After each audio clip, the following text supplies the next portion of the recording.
What if I told you cruise control is putting your life in danger? It's in every modern day car and is used by hundreds of millions of people on a daily basis. Simply put, to make our lives easier. No one likes paying constant attention to the road, especially on those monotonous stretches where nothing seems to happen. But think about it. How hard is it, really, to keep your foot on the gas? To stay present? To make decisions as they come? If that sounds too hard, then maybe you've been coasting through life and this message might be uncomfortable for you. And don't even get me started on self-driving cars. It's tempting to coast, letting things run on autopilot, but the ease we seek often blinds us to the dangers ahead. This isn't just about driving, it's about how you handle the challenges life throws your way. The truth is, cruise control, both in car and in life, leads us to a dangerous place: complacency. It lulls us into thinking we're moving forward when in reality we're disconnected, letting life happen to us rather than choosing the direction ourselves. And here's where the real risk comes in.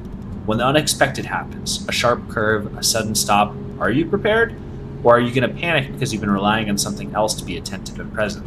Even worse, have your driving skills improved from this trip? And furthermore, do you remember anything at all? If you just pressed the magic button 2 hours ago, probably not.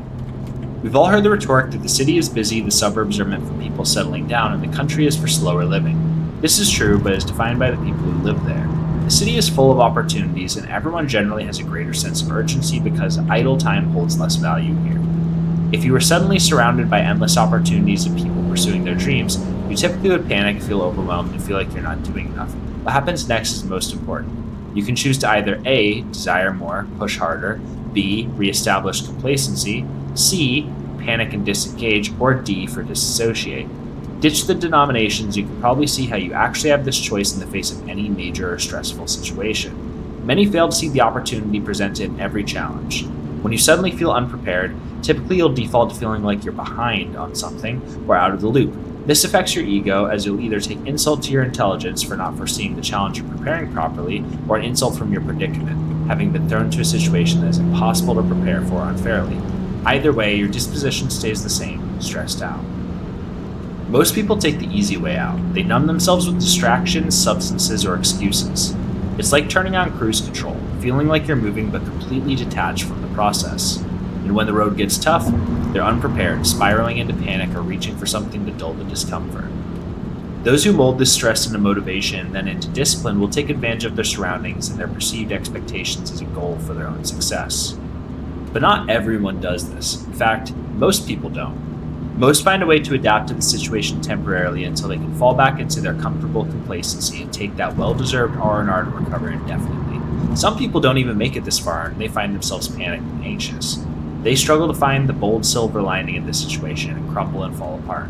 But the thing is, the complacent and panicked have one thing in common, which is that they're more likely to disassociate to make things feel normal again. Disassociation is our brain's way of defending us from potentially traumatic or stressful situations by numbing ourselves to it. But this is much easier onset with the aid of drugs or alcohol, as they too help numb us. In critical situations, drugs and alcohol can make you feel normal again, but for many people, they become the new normal.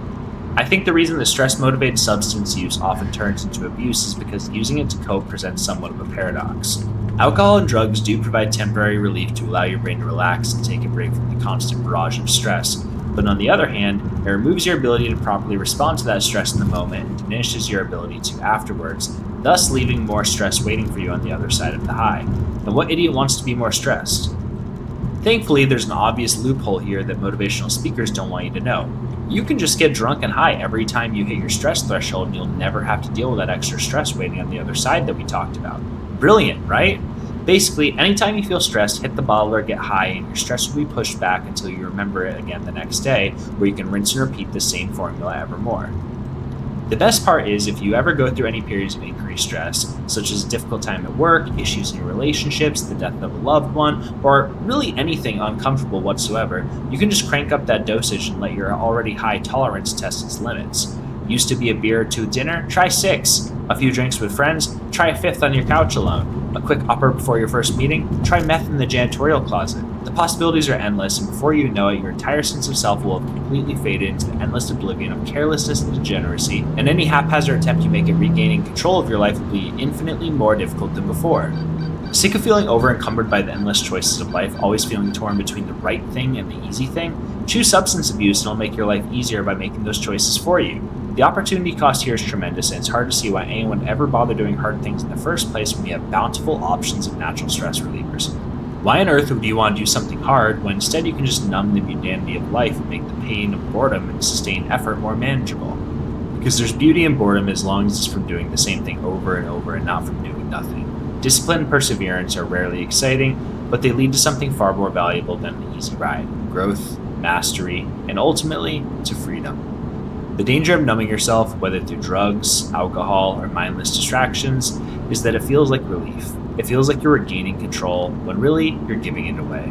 Each time you numb out, you push your problems further down the road, but they don't disappear. They pile up, waiting for you at the next turn when you're least ready to deal with them. Some people have life easy, but most of us don't, and that's okay. Adversity molds people and builds character, and is exactly why that stone is worth pushing, even if you start to feel like Sisyphus. We all have a choice when we're young and entering the world of possibilities known as adulthood. We can sink, or we can swim. Better yet, we can choose how fast we want to swim. The only uncertainty is how far the other side of the lake is. Some of us get dropped into Lake Tahoe, some of us end up in Lake Michigan. We rarely get a say here. There are a lot of factors out of your control, but some pretty powerful ones are in your control too. Your biggest assets are discipline and ambition, and although they are best imbued through good parenting or hardship, they can be compounded with both. Many of us are not lucky enough to experience a quality upbringing, but that doesn't mean you can't correct your own course. Hardship doesn't mean you need to go through something horrible or tragic. It can also mean just putting yourself through something hard or exercising extreme discipline to hit a certain goal. Find fulfillment through the grind and through the challenge, and choose to keep your foot on the pedal. Turning to something to make our lives easier while robbing us of autonomy may sound like a great way to reduce our stress, but will only cause more in the long run due to the unforeseen opportunity cost of choosing the easy way out. There is time for rest, but not during normally difficult activities. Staying in control of the throttle allows you to choose when to accelerate or back off. Of course there's time for rest, but not when you're in the thick of it. Not when you're facing challenges that demand your attention. You have to stay in control, keep your hands on the wheel, and decide when to speed up or slow down. The beauty of life is in that control, the ability to navigate and take on the curves and obstacles that come your way. Turn off cruise control, keep your foot on the pedal, engage with the process. It may not be the easiest route, but it is the one that will take you where you truly want to go. At the end of the day, the easy road may seem appealing, but it rarely leads to a destination worth reaching. Thanks for watching, and please comment any topics you'd like to see me cover in the future and subscribe to stay up to date with my newest videos.